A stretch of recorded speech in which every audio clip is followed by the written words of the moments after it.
काही महिन्यात खानापूर आटपाडी सुद्धा एक बाजार भरणार आहे आणि त्यामुळे त्या बाजारात सुद्धा अशा पद्धतीनंच हा मतांच्या स्वरूपात दर हा लाखांच्या आकड्यात सुहास भैया तुम्हाला मिळावा. आम्ही अपक्ष आम्हाला आम्ही काही घाबरत नाही. म्हणजे मी परवा सोडवूनही आलेलो आहे. आम्हाला कोण बोलायचं कारण नाही.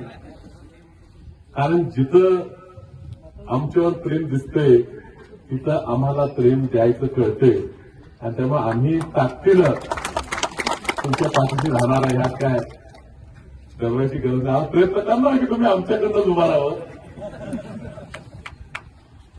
पण काय आमचे मित्र श्रीकांत शिंदे का आमचा आहे कारण मी खूप प्रयत्न केला. पण हा आटपाडी तालुका मला खूप सारखं